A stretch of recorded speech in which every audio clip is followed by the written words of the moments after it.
बिस्मिल्लाहिर्रहमानिर्रहीम। अस्सलाम वालेकुम नाज़रीन, आप यूट्यूब चैनल देख रहे हैं, मैं इमरान खान हूँ।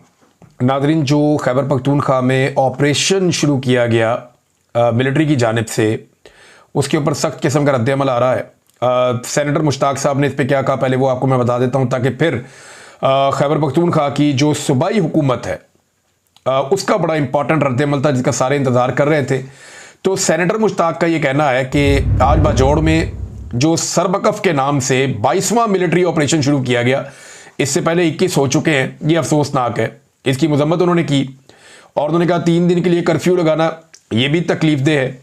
और हुक्मरान बताएं कि 21 मिलिट्री ऑपरेशन क्यों नाकाम हुए। मैंने पिछले व्लॉग में कहा था ना कि जो माजी के मिलिट्री ऑपरेशन हैं उनके बारे में अभी तक किसी किस्म की कोई तहकीक सामने नहीं आई।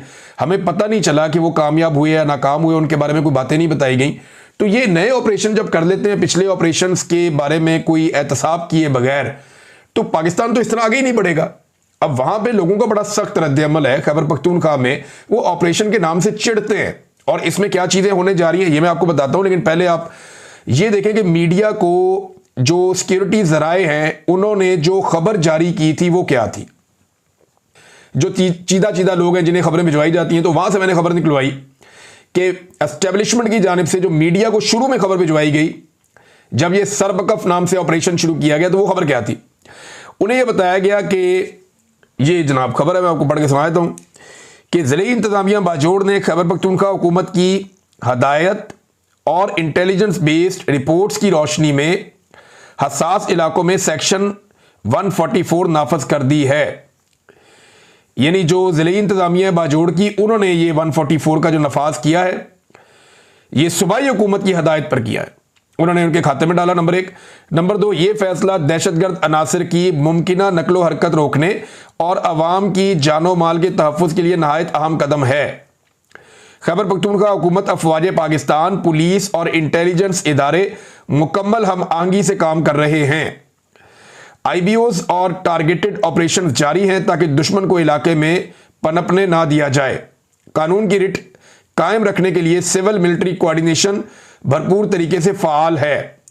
अवाम की हमायत सिक्योरिटी इदारों का सबसे बड़ा हथियार है और इस ताउन को मजीद मौसर बनाने की जरूरत है। रियासत कमजोर नहीं मगर मुकम्मल तौर पर मुतहर्रिक और मजबूत है। हर वो कदम जो दहशतगर्दी के खिलाफ उठाया जाएगा अवामी सलामती की जमानत बनेगा इंशाअल्लाह। ये भेजा गया जनाब एस्टेब्लिशमेंट की जानिब से मीडिया को, और इसमें यानी क्लेम ये किया गया कि खैबर पख्तूनख्वा की हुकूमत कर रही है जो कर रही है और वो इसके अंदर शामिल हैं और जनाब उनकी इसके अंदर पूरी तरह से मदद है। और यही बात राणा सनाउल्लाह साहब ने मीडिया पे क्लेम किया था कि गंडापुर साहब जब ताउन चाहिए होगा हमारी मदद करेंगे और कभी हमारे खिलाफ नहीं जाएंगे, सिर्फ रोला शोला डालेंगे। ये राणा सनाउल्लाह ने क्लेम किया था एक दिन पहले, फिर अगले दिन ऑपरेशन हो जाता है। अब बाजौड़ ऑपरेशन के जो मनाजिर आ रहे हैं वो बड़े खौफनाक हैं और उनमें कुछ चीजें जो है वो बहुत तकलीफदेह हैं। छोटे बच्चों की कुछ डेड बॉडीज हैं, कुछ जख्मी हैं, एक बुजुर्ग है उनकी डेड बॉडी है और बहुत सारे धमाके हो रहे हैं, बहुत सारी जगहों पे जो है वो फायरिंग हो रही है। तो इस किस्म के मनाजिर जो हैं वो बाजौड़ से आए। इस पे शानदाना गुलजार साहबा का एक ट्वीट है, उन्होंने कहा बेगुनाह पश्तूनों की नस्ल कुशी के पहले नताइज बाजौड़ के बच्चों का खून। शहबाज शरीफ कहता है ये ऑपरेशन खवारिज कर रहे हैं। सीरियसली खवारिज ऑपरेशन करते हैं फौज की वर्दी में? अल्लाह इनकी औलादें और खानदान इसी तरह खत्म कर दे। ये बात की शानदाना गुलजार खान साहिबा ने। इस पे एक बड़ा सख्त रद्द-ए-अमल जो है वो उमर अयूब साहब का भी आया। अभी मैं आपको बताने लगा जो बहुत इंपॉर्टेंट चीज है जो अली अमीन गंडापुर साहब ने की है, और ये सबसे इंपॉर्टेंट फैक्टर अगर आज के दिन में है तो वो यही है। यानी एक तो डीसी जितने भी हैं या जितनी भी इंतजामिया है, ज़िले हुकूमतें हैं, उनको ये पैगाम दे दिया गया है ज़िले इंतजामिया को, तमाम ज़िलों की, कि होम डिपार्टमेंट की इजाज़त के बगैर किसी भी हालत में कर्फ्यू नहीं लगाया जाएगा। यानी कर्फ्यू का जो ऑर्डर है वो डीसी जारी करते हैं ना, डिप्टी कमिश्नर्स, और ये सूबाई हुकूमत के अंडर में आते हैं, तो वहां पे कर्फ्यू लगा दिए गए ऑपरेशन के लिए। तो एक तो अली अमीन गंडापुर साहब ने कहा कि जब तक हम नहीं कहेंगे या हमारा महकमा या हमारी तरफ से इजाजत नहीं आएगी, होम डिपार्टमेंट ये ऑर्डर नहीं देगा, तब तक कोई डीसी सवाल ही पैदा नहीं होता कि वो कर्फ्यू लगाए। एक तो ये रोक दिया गया। इसके अलावा यह भी फैसला कर लिया गया कि कोई भी शख्स या डीसी वो दफा 144 का नफाज भी नहीं करेगा और उसके तहत कर्फ्यू लगाने का इख्तियार भी उससे वापस ले लिया जाएगा। दीगर कुछ और चीजें भी की गई हैं, वो भी बहुत इंपॉर्टेंट है। अली अमीन गंडापुर साहब ने बताया कि दहशतगर्दी के खिलाफ ऑपरेशन में शहरियों के जानी नुकसानात के मनफी असरात मुरतब हो रहे हैं। उन्होंने कहा जी हमें action in aid of civil power के मामले पर भी, आपको याद है मैंने आपको एक दिन पहले यह बताया था कि एक कानून है जो आसिफ अली जरदारी साहब ने लागू करके फाटा में और पाटा में फौज को खसूसी ताकत के इख्तियारात दे दिए थे, और वही ताकत के इख्तियारात फाटा जब मर्ज हुआ खैबर पख्तूनख्वा में तो शाह फरमान के ऑर्डर से पूरे के पूरे खैबर पख्तूनख्वा में फौज को मिल गए थे, और उन्हीं इख्तियारात के ऊपर फौज जो है वो ऑपरेशन करती है। अब ये इख्तियारात जो हैं ये या तो वापस लिए जा सकते हैं कि एडवोकेट जनरल अपना स्टे उठा ले, जो अदालत का फैसला है वो इसके खिलाफ उसको चलने दे, या ये इख्तियारात खत्म कर सकती है गंडापुर साहब की हुकूमत कि इसके ऊपर बहस कर लें और असेंबली के अंदर इनको खत्म कर दें इख्तियारात को, तो फौज के बाद वो इजाफी इख्तियारात नहीं होंगे जिनकी मौजूदगी में वो यहां पे ऑपरेशन करते हैं। अब ये मामला वहां पे सूबाई हुकूमत ने उठा लिया, हमने एक दिन पहले इसके ऊपर बात की थी। इन्होंने कहा हमें action in aid of civil power के मामले पर भी तहफुजात हैं। 1 अगस्त से असेंबली का इजलास बुलाया गया है जिसमें इस मामले पर बहस की जाएगी कि इससे फायदा हो रहा है या नुकसान हो रहा है। वादे पैगाम है कि हम अवाम के साथ खड़े हैं और अवाम के लिए हर हद तक जाएंगे। ये हमारा सूबा, हमारी मट्टी है, हमारी मुशावरत के बगैर हम पर गलत फैसले मुसल्लत ना किए जाएं। तमाम डिप्टी कमिश्नर को मेरी हदायत है कि महकमा दाखिला की पेशगी इजाजत के बगैर कभी भी कर्फ्यू या दफा 144 नाफिज नहीं होगा और कोई नहीं करेगा। अली अमीन गंडापुर साहब ने दीगर अवामी नुमाइंदों को साथ बिठाया, गलबन साथ उनके जो है वो स्पीकर बैठे हुए हैं, दूसरी तरफ भी अवामी नुमाइंदे बैठे हुए हैं। तो इन्होंने ये फैसला किया कि डीसी को ये इख्तियार ही नहीं है कि वो अपनी मर्जी से ये अमल दरामद कर ले। तो अब अगर कर्फ्यू खत्म हो जाता है तो सिचुएशन बदल जाएगी। मुराद सईद साहब ने यहां पे एक ट्वीट किया, वो बड़ा इंपॉर्टेंट है, लेकिन पहले उमर अयूब साहब ने अंग्रेजी में ट्वीट किया है, मैं आपको उर्दू में ट्रांसलेट कर देता हूं। उन्होंने कहा जी साबिक फाटा के जमशुदा इजला में सिक्योरिटी फोर्सेज की फायरिंग से मासूम और कीमती जानों का ज़िया नफरत की शदीद लहर को हवा दे रहा है। यह परसों वादिय तीरा थी और कल बाजोड़ एजेंसी थी। अवाम और सिक्योरिटी फोर्सेज के दरमियान खलीज खतरनाक हद तक बढ़ गई है। कोई रोकेगा इस पागलपन को? क्या मशरकी पाकिस्तान में ऑपरेशन सर्च लाइट और 16 दिसंबर 1971 को होने वाले अलमनाक नताइज से लोगों ने कोई सबक सीखा? बलूचिस्तान में अपने हकूक मांगने वाली आवाज़ों को बेदर्दी से खामोश कर दिया जाता है। खैबर पख्तूनख्वा में निहत्ते मुजाहिरीन पर गोलियां चलाई जा रही हैं और इन्हें कत्ल किया जा रहा है। क्या यह अक्लमंदी है? ऐसा लगता है कि यह नस्ब शुदा हाइब्रिड रजीम और इसके कठपुतली आका सिर्फ लाहौर और इस्लामाबाद पर फायज है। पाकिस्तान में आग भड़क रही है लेकिन फैसला साज ताकत के नशे में मस्त हैं और उन्हें कोई परवाह नहीं है। यह वाकई अफसोसनाक है। यह जनाब इंतहाई सख्त स्टेटमेंट है मोहतरम उमर अयूब साहब का, जो अपोजिशन लीडर हैं। तो नाज़रीन, वहां पे अगर मिलिट्री ऑपरेशन होना है तो उसके खिलाफ एहतजाज भी तो होगा। हर तरफ एहतजाज हो रहा है, रुला पड़ा हुआ है। ऊपर से 5 अगस्त की तारीख करीब आ रही है, पाकिस्तान तहरीक-ए-इंसाफ का मोमेंटम बन रहा है। जुनैद अकबर साहब ने बहुत सारी वीडियोस शेयर की हैं। पंजाब के अंदर एक्टिविटीज़ हो रही हैं, सिंध के अंदर एक्टिविटीज़ हो रही हैं, बलूचिस्तान और ख़ास तौर पर खैबर पख्तूनख्वा में बहुत बड़े पैमाने पर एक्टिविटीज़ हो रही हैं। एक तरफ एहतजाज का मोमेंटम बन रहा है तो दूसरी तरफ जो ऑपरेशन का मोमेंटम है वो भी बनाया जा रहा है। मुराद सईद ने कहा कि परसों ही मैंने कहा था कि कमिटमेंट्स पूरे करने के लिए माफिया ने ऑपरेशन का इरादा कर लिया है और आज आप बाजोड़ के मनाजिर देख रहे हैं। अब आपको चंद दिन बाद टीवी पर दिखाया जाएगा कि दहशतगर्दों के ठिकानों पर हमले, इतनी तादाद में खवारिज, जहन्नुम वासिल वगैरह वगैरह। हमारे मासूम बेगुनाह पाकिस्तानी जिनको कर्फ्यू के नाम पर गोली मारी गई हो या जिनके घरों पर मार्टर गोला गिरा हो, इसका भी बयानिया तैयार है। और इसका मुजाहरा आपने कल देखा कि ड्रोन के बाद मार्टर गोला जिससे मासूम बच्ची शहीद हुई, इसको शरपसंदों और खवारिज के खाते में डाल दिया गया। यानी ये तो लड़ाई है ना, एक ऑपरेशन है। और इस ऑपरेशन के अंदर कोलेटरल डैमेज जब भी होगा तो वो मुराद सईद ये कह रहे हैं कि वो डाल दिया जाएगा शरपसंदों के खाते में। मकामी पुलिस को, मकामी इंतजामिया को और मकामी अफराद को यह कमांड दी जाए कि वो अमन और अमान के लिए काम करें। फौजी ऑपरेशन के लोग इसलिए खिलाफ हैं कि गुज़िश्ता 21 ऑपरेशन जो खैबर पख्तूनख्वा में हुए, वहां के मकामी लोगों और सियासी लोगों के मुताबिक उन ऑपरेशंस में फौज और दहशतगर्दों से ज्यादा नुकसान मकामी आबादियों का हुआ और उनका नुकसान कभी भी पूरा नहीं किया गया, बल्कि वो आज भी उन नुकसानात का अजाला कर रहे हैं। अब जमात इस्लामी ने इसके ऊपर नाज़रीन को खास मौक़िफ़ नहीं दिया। फजलुर रहमान साहब भी अजीबोगरीब तरीके से खामोश हैं, नून लीग पीपल्स पार्टी बिल्कुल खामोश है, और ANP की जानिब से सिर्फ एमल वली खान साहब ने एक अजीबोगरीब स्टेटमेंट देते हुए 2 सवाल उठाए हैं। उन्होंने कहा जी अगर वज़ीर आला गंडापुर और उनकी हुकूमत इस ऑपरेशन में मुलव्वस नहीं है तो डिप्टी कमिश्नर बाजोड़ अब तक ओहदे पर क्यों बरकरार हैं, ये सवाल उन्होंने पूछा। हालांकि गंडापुर साहब ने अब ये इख्तियारात ही खत्म कर दिए हैं कि वो ना कर्फ्यू लगा सकता है ना दफा 144 का नफाज कर सकता है। दूसरा उन्होंने कहा क्या सूबाई वजीर कानून, वजारत कानून या एडवोकेट जनरल ने सुप्रीम कोर्ट से रुजू किया कि खैबर पख्तूनख्वा में बगैर इजाजत के ऑपरेशन शुरू है। देखिए दोनों सवालात पूछे उन लोगों से जिन्होंने ऑपरेशन शुरू नहीं किया। आप एमल वली खान साहब को देखें कि उन्हें सवाल करना चाहिए था मिलिट्री एस्टेब्लिशमेंट से, और सवाल करना चाहिए था हुकूमत पाकिस्तान से, वफाकी हुकूमत से, जिनके वो साथ इस वक्त इत्तेहादी बने हुए हैं। वो उनसे पूछते कि तुम ये बताओ कि तुमने ये ऑपरेशन क्यों किया खैबर पख्तूनख्वा में, बजाय उनसे सवाल करने के सूबाई हुकूमत जो खुद इस ऑपरेशन के खिलाफ एहतजाज कर रही है, या वो अपनी आवाज़ उठा रहे हैं, या उन्होंने ये फैसला किया कि वो उस एक्ट के खिलाफ भी जाएंगे, और उन्होंने अपने DCs के या ज़िले इंतजामिया के इख्तियारात भी कम किए।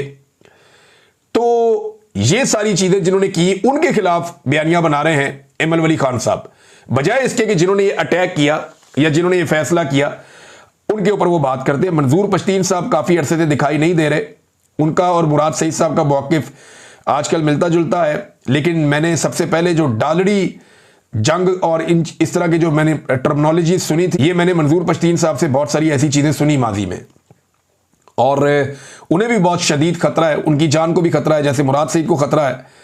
तो वो भी अभी दिखाई नहीं दे रहे, लेकिन उनका मौक़िफ़ और जो उनके नौजवानों का मौक़िफ़ है वो बार बार हमारे सामने आ रहा है। अब एहतजाज की कॉल के ऊपर शकील अहमद खान साहब ने एक बड़ी एक जानदार किस्म की हिकमत अमली बताई है, और ये बड़ी सख्त हिकमत अमली है। उन्होंने ये कहा कि मालाकंड रीजन के लोग सवात मोटरवे और GT रोड बंद कर दें, खैबर एजेंसी के लोग तुरखम रोड बंद कर दें, मर्दान और सवाबी के लोग सवाबी मोटरवे बंद कर दें, और साथ ही कोहाट और DI खान के लोग सी पैक रोड बंद कर दें, पेशावर के लोग अटक पुल बंद कर दें।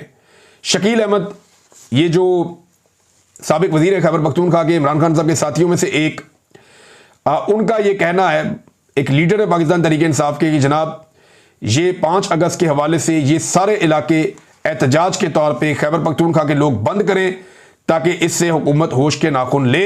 अब ये बड़ा सख्त कदम होगा अगर एहतजाज के दौरान में मुजाहिरीन ने खैबर पख्तूनख्वा में ये कदम उठाया तो। नाज़रीन हैरत अंगेज तौर पर पाकिस्तान का जो मीडिया है वो इन चीज़ों को रिपोर्ट नहीं कर रहा। अब बहुत सारे चैनल्स को हमने चेक किया, जितने भी पाकिस्तान के मेन चैनल्स हैं, आप जंग में जाएं, जियो पे जाएं, दुनिया में जाएं, एक्सप्रेस पे जाएं, बाकी जगहों पे आप जाएं, तो पाकिस्तान का मीडिया ये जो जंग जैसी सूरत हाल है या जो ऑपरेशन एक किया जा रहा है इसको रिपोर्ट नहीं कर रहा है इस वक्त। ये बहुत अजीब बात है। इससे पहले जब भी कभी पाकिस्तान में ऑपरेशन शुरू होता है तो ऑपरेशन शुरू होने से पहले उसके बारे में बात की जाती है, उसकी फिजा बनाई जाती है, फिर ऑपरेशन किया जाता है। लेकिन पहली मरतबा ऐसा हो रहा है कि एक ऑपरेशन शुरू हो चुका, वो चल रहा है, उसको रिपोर्ट नहीं किया जा रहा मीडिया पे, और बहुत सारे सिविलियंस की जो शहादतें भी हो रही हैं, जख्मी भी हो रहे हैं, ये चीज़ें सोशल मीडिया के ऊपर रिपोर्ट हो रही हैं, और सोशल मीडिया पे भरमार है इस तरह के बयानात की।